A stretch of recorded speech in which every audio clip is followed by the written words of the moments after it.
Welcome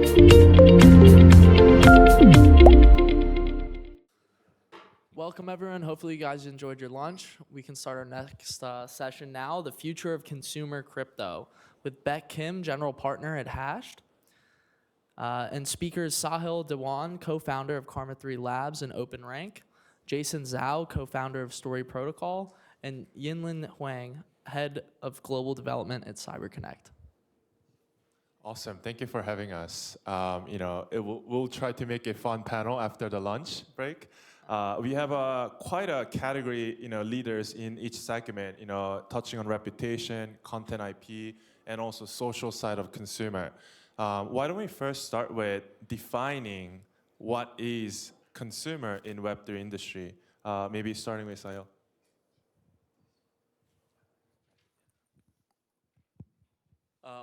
Hey everyone, thanks for joining us today. So I think if we were talking about this topic 2 or 3 years ago, we would have no idea. Because we were like, hey, we're still building infra, and we're still trying out apps, and I don't know who's using the apps. Maybe the same 10,000 people who use crypto are using the apps. But now, fortunately, even though we're still early, we are starting to see some good adoption or traces of defining consumer, right?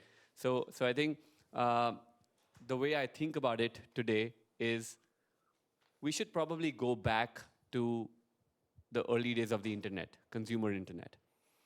There were web browsers, there were search engines, there were things like PayPal. If anyone here remembers sending money online just using an email address, or there's eBay or Craigslist, right? You are trying to buy goods from someone who you haven't seen or met. You're not going to a physical store, but you're doing something on the internet, right? So I think those were cool days, and the same kind of analogy can hold true for today. So consumers are not just people who are on wallets. Consumers are not just people who are buying NFTs. Of course, all of these categories are true, but consumers are anyone who's creating an NFT. Consumers, anyone who's building a better content feed on Farcaster, even. And consumers, anyone who's published a smart contract on chain and wants people to interact with each other. So anything which is pushing peer-to-peer services on blockchains, I would say, is consumer. So that's a very broad way to think about it, because I think we're so early, and we should not just limit ourselves to people who are buying tokens and are on wallet. So that's kind of an early mental model, I would say. Yeah, I think that was a really good overview. What I'll add is, I think in the past few years, consumer in crypto has basically meant retail investor, and then it's just retail investors and institutional investors playing this game, right? I think that's a cynical view.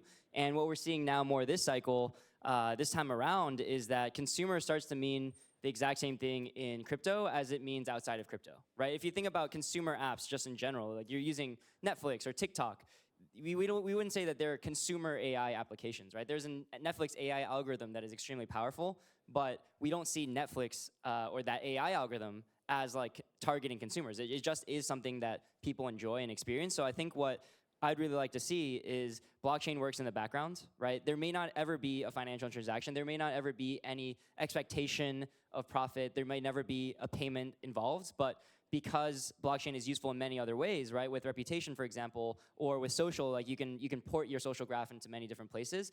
Those social apps may not have a wallet interface, right? So I think that I think the goal is you should build an app in crypto where consumer means the same thing in crypto as it means anywhere else. And that's what I would be really excited about. And at Story Protocol, we think about that a lot, where how can we just provide something useful for creators, right? And those creators are consumers. The people that consume their IP are also consumers, but they don't have to understand anything about this investment aspect that has been really emphasized up to date.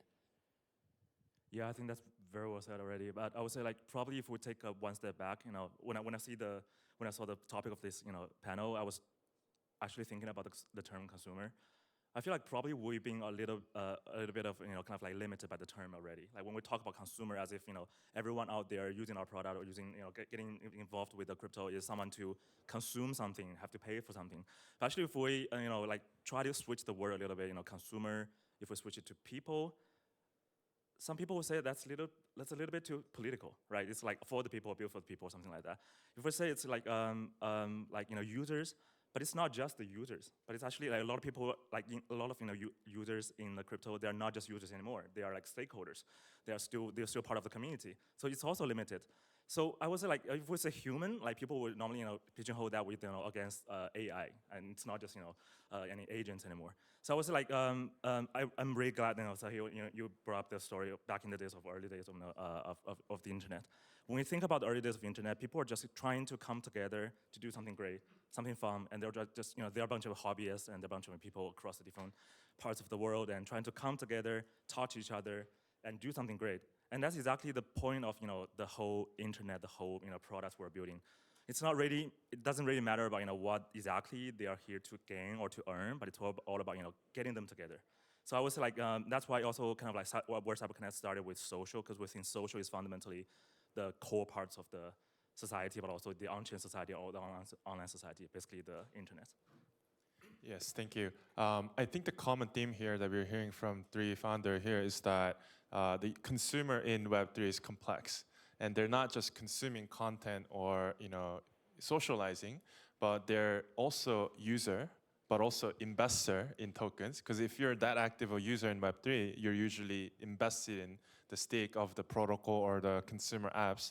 And also, additionally, many times what I see as a venture investor in the space is that they're also builders. Good investors, good users tends to have a good idea on what's the gap in the industry and what's lacking, and they tend to go about and start their own things or argument through open source contribution. So it's a very interesting topic, and I think it will continue to iterate to define, how we think about how we define consumer in the segment.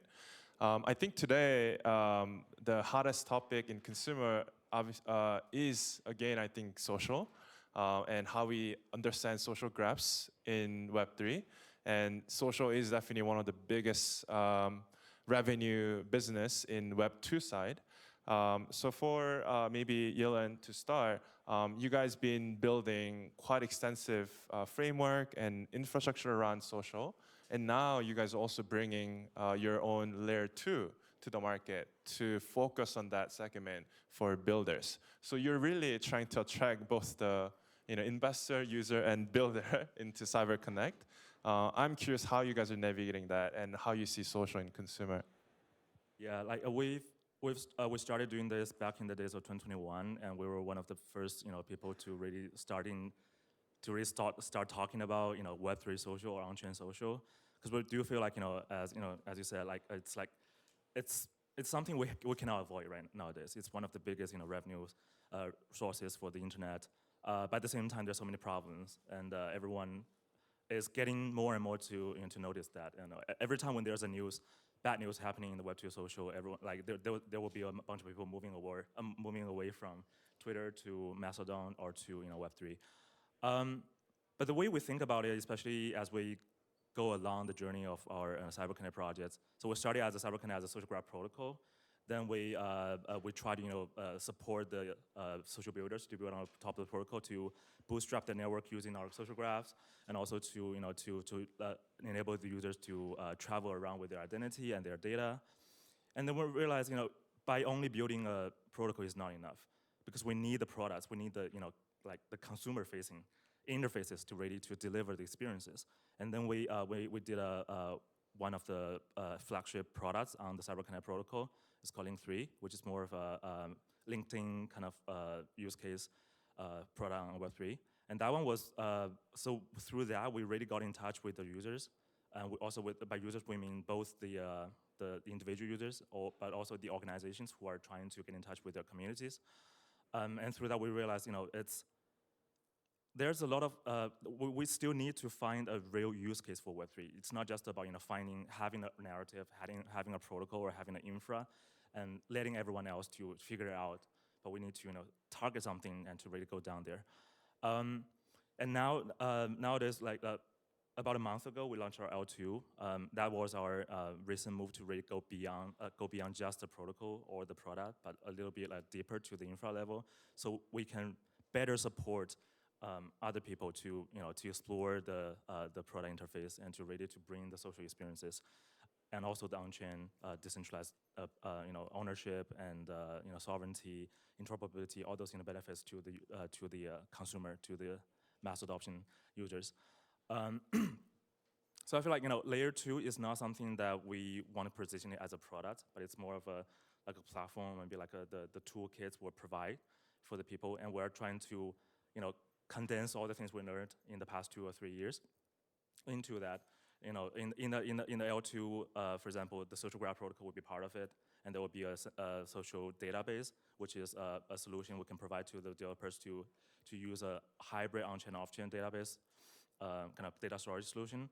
And also there will be operational support on the L2 part because we have been here for a long time, and this the experiences and maybe the failures or maybe the mistakes we made, I think that will be very valuable to share with the builders, and also of course through the ecosystem grants and also financial support. So I would say we've been doing this for a lot, but we still think we're still in the very early stage. So it's very important for us to be out there and share what we have and share what we have done, so we can group everyone together to really build together. Awesome. Sahil, you've been also looking at social in a bit different way, especially in a reputation. Without reputation, there's no social graph. Without reputation, there's no sustainable community building. Curious how you're thinking about social in this market and how you're empowering builders and founders to do so. Yeah, so I think we think of social not from, hey, we're on a social network or we're using a social media app. You're absolutely right. The way to think about social from our point of view is everything is a social graph, and people are connected with each other, just like we were connected on the internet through peer-to-peer services, right? Uber is also a social experience. Airbnb is a social experience. Google is a social experience, not just LinkedIn and Facebook and Twitter, right? So I think the connective tissue for us is in Web3. Social is about whatever you're doing on chain, which NFTs you own, who you're following on a social network, and which blockchain ecosystems, which apps you're using, right? All of that can have a peer-to-peer trace. Now, I think reputation is a substrate of social coordination. And without reputation, you can't actually socially navigate because you don't know if someone is trustworthy, right? So with AI coming in, with anyone, especially in crypto, it's so easy. The cost of creating 1,000 Sybil wallets is 0. So how do you actually navigate that? Without a reputation layer, you cannot. So I think the way we think about it is everything that you do ends up creating a reputation graph. Let's say if I sent you money and you send money to, let's say, Jason, and I know there's a reputation graph being formed here, right? Friends of friends of friends. And that same logic can be which NFT I own or which app am I using. What are my friends doing on chain instead of me going on Facebook and Twitter, right? And I think that for making sense of that, the cool part is Web3 allows for an open data layer and composability to happen. So you actually don't need to make people follow each other on every single new app. With one wallet address and one identity, you can actually see what are your friends in one context doing and how you can bootstrap reputation or social activities from one context to another. And I think that is why it's so difficult to do consumer in crypto without thinking of the social aspect or the social graph aspect. And I think we've gone deep in solving one thing, which is how do we make sure we can create a reputation layer for anything consumer on chain, which comes from an algorithm layer, which is Web 2 was built on PageRank, which was how Google helped index the web and make sure if you're searching something, you can find whatever you need to on the internet. And then you had algorithms on Twitter, on Facebook. So they just make sure when there are billions of users, which Web 2 actually knows how to. And Web 3 is far away from today. To be like, all of us need to do much better at that, right? We need some of these systems to get to a billion scale social and consumer experience. So I think that's where we're trying to really, really focus on chain agnostic, app agnostic. How do developers keep people safe, bring them relevant, personalized experiences on any app that they want to spend time on? If you have something, you can. Yeah, I'll just add a little bit. I mean, Yeah. I think that this has already been a really good response. But just to add one thing is when you think about blockchain, right, the data is completely open and composable, and that gives you an opportunity to reframe the atomic unit of the graph that you're talking about. So we've already heard two very interesting responses. I think social is one way where the atomic unit is a person or a wallet.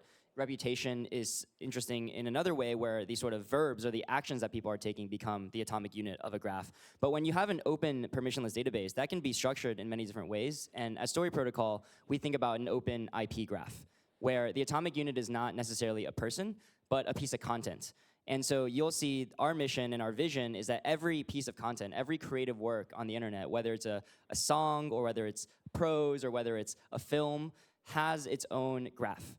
Who remixed this? Who was this inspired by? Who does it owe royalties to? Who's paid to generate a license of this? And that graph, just like the social graph and the reputation graph, can span across different apps. So you can create, let's say, a character on a visual creative tool, register that on Story, and then someone else can go on Character AI and generate an AI model that you can talk to this character, right? And now you have two nodes in this graph, one from one app, another from the AI app, and they're connected by some economic or licensing relationship. So I think it's really interesting when you can use the power of this open permissionless database to layer on pieces of information, layer on graphs with different atomic units. And for Story, that's IP. And one way to rethink this is, think about the way social works today. The way that people monetize their IP is you have to drive eyeballs to it, right? So if I create something awesome, the way that I make money off of this is some people look at it, and then there's this social contract on the internet, this unspoken social contract where if enough people look at my stuff, then some platform out there paternalistically gives me some money, right? That's the way that things work. And now Web3 offers a new, better, more equitable social contract, which I think is IP-centric, right? I create a piece of IP.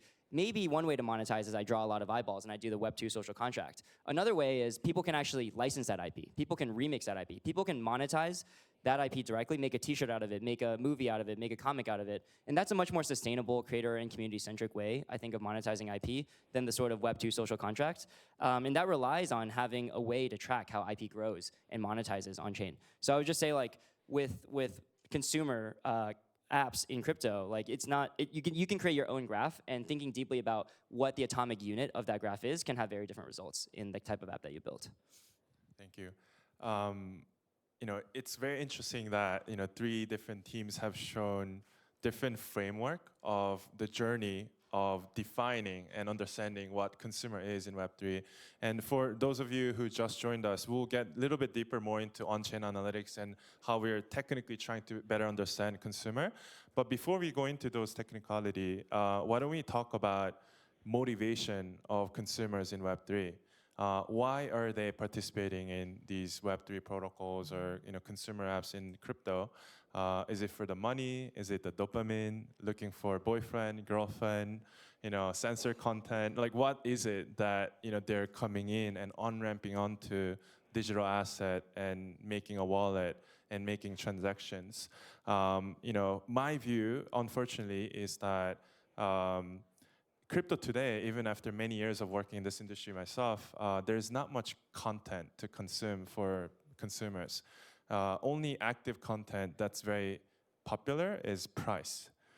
So people watch price, and you see that the traffic of a lot of the exchanges and the, you know, CoinMarketCap and all these websites correlate with the Bitcoin price. So you can really see that the only sustainable content that have survived in this market is price, and the economic action you can take on it is buying or selling, and that's where the most value capture has been. And that's why we see the biggest companies in the space around that kind of segment.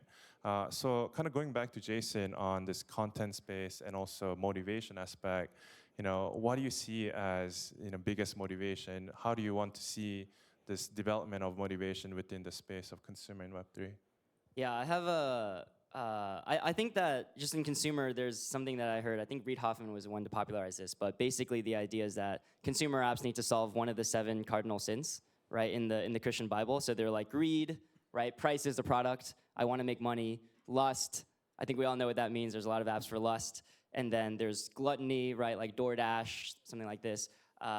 like leisure or laziness, right? So you have, so I think that my point here is that consumer, I think people are the same. And so Web3 consumer, you have to think about which cardinal sin you're going after, right? And I think so far the industry has really overemphasized, as Baek said, the price element, the greed element. And I think that that's kind of an uninspiring vision for, especially given the original ideals of people who started this technology for what we should focus on. And so at Story Protocol, we're really focused on creating this new style of content, right? And the way to think about this is we're not interested in taking something that already exists off-chain and putting it on-chain. Our guiding principle at Story is what brand new behaviors can we unlock that didn't exist or could not exist without blockchain, right? And so one thesis that we have at Story is that content right now is extremely siloed, and you're looking at Hollywood and you're seeing the best creators in the world go on strike, right? So this is what happens when you have a siloed approach to storytelling. Even the best storytellers in the world, last year, 6 months out of the year, the actors were on strike, the writers were on strike, and yet you're looking around and we have the best creative tools known to mankind. We have godlike tools to create videos that are Hollywood style or Hollywood quality in 1 minute. We have TikTok, we have the crazy Twitter, we have the craziest distribution where I can enter a prompt, get a Hollywood-style video, post it on Twitter, have 10 million people see it in 10 minutes, yet Hollywood is on strike. And the reason why is because right now, everything in content is single player. And what blockchain unlocks at a fundamental level is coordination of ownership at scale. So now we have the ability to coordinate not only identity, not only reputation, but also content at scale. So what if content could have the same network effects as Facebook, right? What if content could have the same network effects as social? Because if you're Netflix, think about from a Netflix perspective, if I'm an exec, I make a show. I'm competing against every other Netflix show. I'm also competing against TikTok. I'm competing against sleep. I'm competing against everything else out there that's for attention, right? So you need network effects, and crypto unlocks that. And so Story Protocol, we're building a programmable IP layer where, as a creator, I can actually give skin in the game to my IP, to other people. So people can, it's not just fan fiction on the other side of the planet where if some fan makes money, we sue them. It's actually a win-win situation where we line the incentives between the people creating content and their community that can remix and grow that content where everyone wins. So now you have network effects on content, and that's simply something that hasn't happened before. So I think the next Marvel, the next Disney, the next big animation studio will focus on this type of open approach, and the next big IP will come from something like Story Protocol where there's people building on top of the IP and not just one single siloed player pushing it out. Yeah, maybe Yilan or Sahil, yeah. So I think one of the things that is visible, like I think both of you said, is the functional need for users today has been making money. Hey, how do we get rich in crypto? The emotional aspect, Even the social is, sorry to cut you up, is social is how do I make money with friends? Yes, I was just going to come to that. You're absolutely right. So the emotional is, I want to also be entertained. I want to find new friends because all of my friends also want to make money or they will help me make money, right? But it's a great starting point. I think, of course, sometimes crypto is not about that, but any new industry starts with speculation. I don't think we have to preach that anymore. We've been already so many years in, from Bitcoin to Ethereum to now many waves of infra and apps, right? So it's been money and these emotional dopamine or entertainment. But I think we're getting to that level where people want to find other utilities, like find better content than a Facebook or a Twitter. I don't go to Twitter anymore as much. I go to Farcaster more, right? I go to marketplaces sometimes on crypto more than my Web2. So there are functional utilities that people care about. But coming back to the point, what's still the thing that consumers care about is I don't want to be scammed. I don't want to be rug pulled. I actually want to see stuff that is personalized to me. I don't want a coin market cap or whatever to just show me the trending things because they want to show me the trending things. What's the difference between Amazon and them then? We're doing crypto wrong then, right? So I think consumers have started to care more about the same things like safety, which was important in Web 2, like personalization, which was important, like owning content and monetizing content versus giving 30% tax to the Apples and the Amazons and whatsoever, right? And now I think we have the tools. So tangibly, where we're applying the OpenRank protocol is if you go on some of these protocols, Lens and Farcaster, any developer can build a client and they can actually find and weed out spammers. You don't need central gatekeepers like Facebook and LinkedIn to remove spam, or Twitter. Anyone can create a personalized for you feed. You don't want just TikTok to make all the money from you and just show you what they want to. But users should get more choice on which clients they want to use to see what they want to see, right? Similarly, if you want to go and apply for a grant, or if you want to go and spend money, you want to make sure that there is some logic to why you're actually seeing something, or what personalized experiences you get. You want to go and download a app. Is that smart contract safe? Are any of my friends using it? That's entertainment too, but that's safety plus entertainment, right? So I think the bar for consumers is only going to get higher in crypto, and that's how we think about a substrate of reputation ranking, which is not controlled by a Google or an Apple or a Facebook or a Twitter or a TikTok, but any developer can come, pretty much like the ethos of story protocol. Anyone can come and define and choose their own algorithm. Any developer can build as many different types of rankings for airdrops, for apps, for whatsoever, for recommendation, and users have choice, which is doing Web3 the way it's supposed to be, which is not possible in Web2, right? So I think that's where we should think about future of consumer crypto. It should not just be the same way we saw Web2 playing out. Yeah, that's very well said. I would say like it's a totally different thing, like where we started and where we are right now, but also where we're trying to go to. And also, like, what we, like the panelists has been saying, that there are a lot of things that only Web3 can enable, and that's where we're right now, and we're ready to bring that to the consumers through the products. But also, I would say, like, at the current status of Web3 or crypto in general, is that we're also demanded to do that. It's not just we want to go there, but actually we're demanded to go there. To go there. If you look back at the a little bit early days of internet, or maybe like Web2 even, like around like 2010 or 2012 for Facebook, like Facebook really brought a lot of people into the internet, and that contributed a huge amount of traffic and users to other use cases of internet. So for e-commerce, for gaming, and for for just other kind of social use cases as well. So like people are here right now. We can say they are here for the speculative and financial gains. But if we want to bring more people into the Web3, they're going to be here for the people and for the friends, because their friends are here, even if they are friends here making money, but they want to be with friends and sharing the moments with them. So that's one thing. And also I would say, like, kind of going back to the questions before, and also the answers. Depending on the angles we're looking at it, like there's a social graph, there's a like reputation graph, and there's a content graph. But if we really look into it, it's like an interwoven kind of fabric of the whole internet. It's not just one graph or one layer, but it's always all together. And the one common thing of those graphs or these fabrics is the connections. Like connections between people, between content, between identity, between reputation, between actions. And I would say if we really look at the internet or the web, the very reason we call it a web is actually the connections. It's about connecting the people, the things in the right place, and to make them come together and generate something more creative. And that's also why in a CyberConnect, the team, we have the connect in our name. So we really think that connection is the fundamental and also the most basic part of the whole internet. That might sound like a curveball answer, because we feel like we're an infra, so we just want to provide connections, so then you can build whatever you want on top of the connection. That's brilliant, that's good. But also, when we went on this journey and when we thought deeper, connection can be an end in itself already as well. Like a lot of people, when you think about your experiences in the whole world or in the real world or maybe online, one of those moments that's really important, that really makes your like gives your emotional value or even a moral value or even the financial value, is about the time that you find the right connection with the people, with the content, with that, with other projects or something like that. And that's the magic of the internet, and that's the magic of bringing up, surfacing up the right things at the right time, and regardless of the limitations of the geographical distribution, or maybe if we're to compare to Web2, the centralization or the arbitrary rules of the platforms. And I think, yes, if we can really focus on the connections, and that will be opening up a lot of opportunities otherwise. Thank you.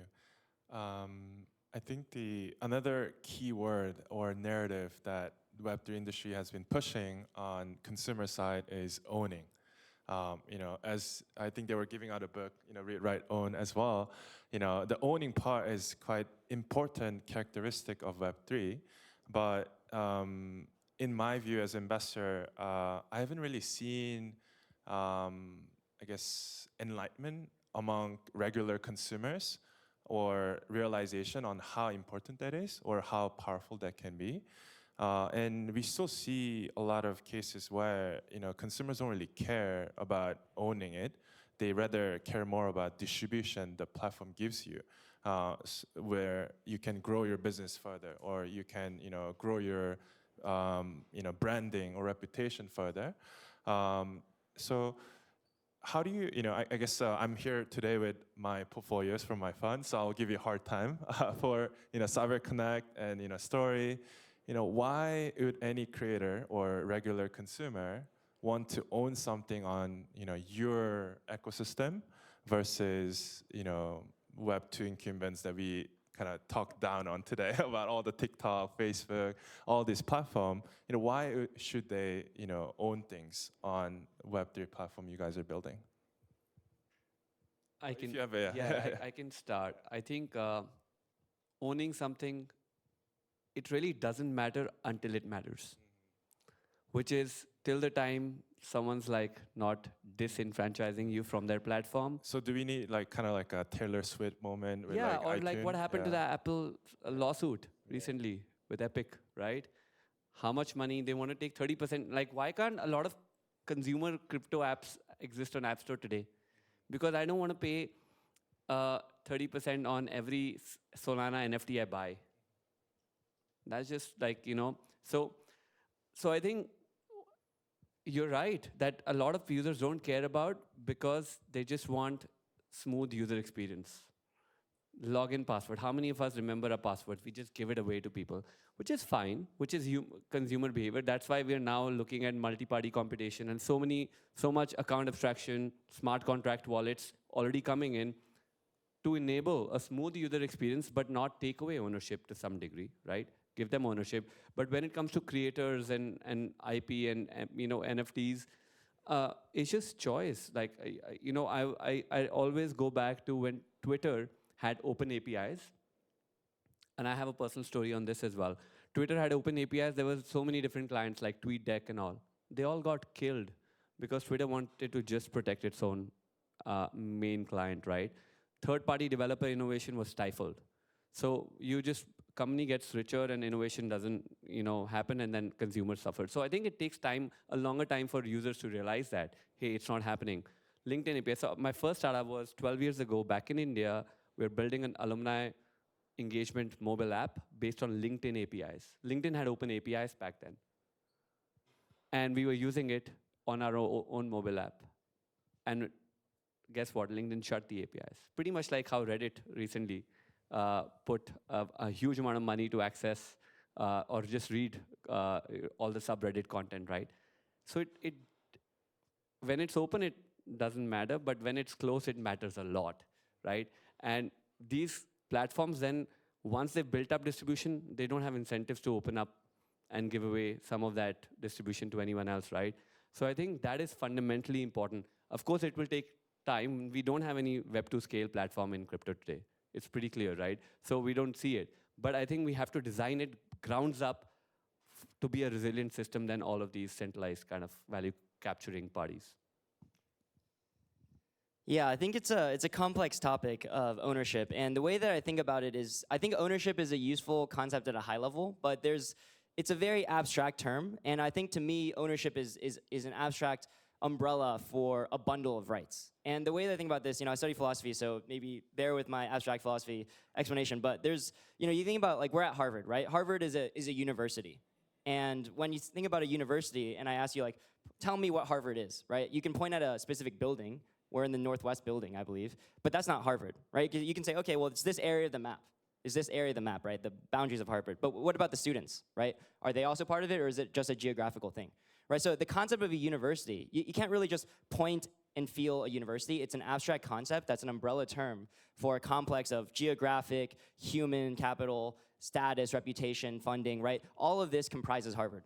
or the concept of Harvard, the university, right? So ownership is like a fuzzy term in the same way. It's like, well, what is ownership, right? Like I own my password, but as Sahil was saying, do I own access? I have an API key. That's some bundle of rights, but then it can get taken away, right? And so we think about story. We think very granularly about what it means to own IP, right? Because as a creator, I do own my IP by U.S. law. Like copyright is automatic. So if I go and doodle some character in the darkness of my room, even though no one else sees it, I technically have copyright. But is that copyright useful, right? It's the same thing. I can log into my Twitter. I can tweet. I mean, I'm probably going to tweet tomorrow, and that's useful. But then it can also get taken away, right? So in the Twitter bundle of rights that ownership gives you, that backup scenario is not there. That worst case scenario is not covered, right? And in story, we think about what's practical ownership. Because yes, I have legal ownership over this little doodle I made, but how do I actually make use of it? How do I license it out to other people? Do I really have the ability to do that, right? And the answer right now is no, because I need to hire an entire legal team. I need to know how to construct a legal contract. I need to have all of these different things in order to make use of my IP. So I might as well not own it at all, right? And so that's how we think about ownership, not in the abstract, but what particular bundle of rights, what particular bundle of abilities do you unlock? And talking about it on a more granular level will be more helpful, because I think that word is thrown out kind of recklessly in crypto, where it's, I have true ownership over something, right? But what bundle of rights does that ownership unlock, right? So it's a fuzzy concept, and I think, as a builder and investor, you have to really break it down into, in this particular instance, what exactly does ownership mean and what does it unlock? Yeah, exactly. Like we've been pushing this forward, pushing this narrative for for more than 2 years, and we can say it's very, very difficult to really push it to the consumers. Because especially, beyond just developers or investors, consumers don't really care about that, as a narrative. It's more about what exactly they can get in the end. So probably, as Sahil said, like it matters a lot, but it doesn't matter also at the same time, because if you don't deliver it, it doesn't matter. But we have to guarantee it in a basic level. So in order to deliver the real things that matter, to the consumers. Also philosophy here, so I think like ownership is a very fuzzy term in a way that is somehow a little similar to freedom. Like when we talk about freedom, it's very generic, it's very abstract. But when we really need to talk about the value of freedom that really brings to the people, we need to talk about freedom for what? What's next? When you have the freedom, what do you do? What do you do with that? And what can you bring to other people with that? Ownership is the same. We'll have to guarantee the basic rights of ownership, through the technical level, and also maybe also through education as well. But it's more importantly to let the builders to build the experiences that really leverage this ownership. To bring the experience to the users. That could be, you are not hindered by the arbitrary rules of the platforms. You are not, you always have the rights to move around, and you can monetize from that. And all those benefits, most of the time, they are just underneath the surface. They only reappears when the problem happens, when things broke down, and that's where we're seeing when there are some big bad news happening back in out there, and there will be more people realizing okay, now that matters, and now I see ownership is there, and I wanted to move forward with that. One thing I want to add is I think the common theme here is that it's important, but regular users today don't care as much until something happens. A lot of the consumer apps in crypto are launching their own tokens. Do you think that those token incentives will close that gap? Do you think these will create more of a sustainable consumer landscape to bridge that gap where there's idealism, why it's good, it's great, but for many creators and users, it's not helpful or doesn't impact them directly? Is token serving as that bridge, or are we just in this bubble market where everyone's launching token? And we'll open up for questions afterwards. Yeah, I'm happy to take a first stab at this. I think fundamentally, the token-based incentive model, while tokens, ERC20s, right, are sort of crypto native, obviously, this idea of incentive models is very old, right? And if you think about the history of PayPal, man, these guys were giving everyone $20 for sending money on PayPal. Like that was the first airdrop, right? And they were burning money. But PayPal works. And USD drop. What? USD drop. Yeah, that's right. Just straight dropping cash in the air, right? Yeah, not true ownership, but still valuable. And so, yeah, it's very old, right? Like I think that the idea is like there's a lot of fintech companies, for example, that have tried to copy the PayPal model. Robinhood's doing it now. You have Robinhood Gold Card. Everyone's wanting a Gold Card. Oh, you have to invite 10 people to get Robinhood Gold. Like this is sort of like whitelist grinding on Discord on crypto. Like so, I would say like first of all, crypto is, it's very unique in some ways, but it's also not that unique in many ways. And this idea of incentivizing people to do things in order to create adoption for your product is a tale as old as time. And it's happened in fintech, it's happened in consumer, it happens in social. You need to invite this many people, you need to pay this amount, we will pay you this amount to use it. All this is not new. I think the scale of the liquidity is new because it's a global, permissionless market, and that's very powerful. But at the same time, it can come with a lot of pitfalls, right? Because for every PayPal, there's like 30 other venture-backed companies that did the same thing and just wasted all their investors' money, right? So the difference is it has to actually have something to stick to, right? So everyone wants money, everyone wants incentives, that's great, but once they're there, once they step in the door, is there anything keeping them there, right? And I think that's the question that oftentimes isn't answered, and I hope to see answered more, which is once you get your foot in the door, like there's nothing wrong with using whatever incentives, whether it's social or financial, to get people in the door, but do they want to stay? And that's always, it's the same question to ask in crypto or outside of crypto. So I think the way I look at this is study what's worked. Study what's worked outside of crypto, study what's worked in crypto, and adopt that, and don't try to reinvent the wheel because this is a tale as old as time. Okay, maybe we open up for one or two questions. You can keep going because we have room 108 reserved for Okay, questions after. how much time do we have? Okay, 4 minutes. okay. Yeah. Yeah. So same, I absolutely agree, I think, with what Jason said. But I think we forget that building experiences in crypto should be like building experiences for any other startup. The concept of product market fit or product community fit is exactly the same. If we're not thinking about it, then we're just wasting time and money, which means that we figured out how to use tokens for community to attract, for sure, but the utility is not there. The engagement's not there. The retention's not there. Till we figure that out, the uniqueness of tokens is not the answer for building a startup. So if you're a developer, like, yeah. So I have a very, I won't say cynical view, but a very like, hey, call out the bullshit. Like, we should do less of that. It's an amazing, unique primitive with zero cost of attracting people, but you're actually printing money too, right? So that is the cost in wasting time. So yeah, I think that is essential until we find that community fit and that utility of why people come back every day to find something useful, and then the tokens are actually helping them do the day-to-day stuff. That's great. And this whole airdrop idea is not new. The whole idea of loyalty programs is not new. The whole idea of composable loyalty programs is not new. Like, your Marriott membership is related to your United Airlines is related to your whatever car rental you use. It's composability, right? It's just insane that we try and develop new terms. But of course, the cool part is there's more liquidity. These are permissionless venues now. You don't have to have closed-door partnerships, which is cool. But we have to really get the utility and the use case right. And I think that's where some of the fundamental use cases which matter to a larger group of people, whether it's payments, it's social networks, it's games, I think that's where some of these things can actually take off with a high virality factor. But we haven't seen that yet today. Yeah, I feel like all has been said, but I feel like it's probably for crypto now. It's a strategic move to move with the incentives and token airdrops first, because that's what crypto has been designed for in the very early days, but not necessarily in the future. And also has been proven that it's kind of working for the existing community within the crypto scene. But also I would say like we are kind of risking also like pigeonholing ourselves in this bubble as well, because there are a lot of people out there, a lot of builders, a lot of creators out there who not just not really care about like incentives tokenized way, but also they find a little bit of like they are a little bit defensive to the idea. And we have a lot of creators in the traditional creator economy, creator platforms.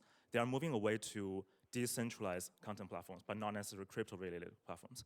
I think that's also why, like nowadays, when we have all the infras ready, with all the three panels here, like it's a time to ready to invite the builders coming to to the infras and to the platforms to really build the user-facing products, like we're only focusing on the user experiences. We don't have to, and they don't have to focus on the crypto part because we have been, paving the way for them in that sense, and we've been, getting the users, we've been getting the network effects, so we can provide that as a resource for them to bootstrap, and not really worrying about the competitions with the big companies or with each other in terms of, getting the users through burning money or, all those other ways. So I would say it's also very important, and it's a very exciting time right now. Yeah, fully agreed. Well, thank you so much for having us, Harvard Blockchain Conference. Thank you so much, speakers. To continue this conversation and Q&A, we have room 108 in the far corner. If not, stay for our next session, which will start shortly here.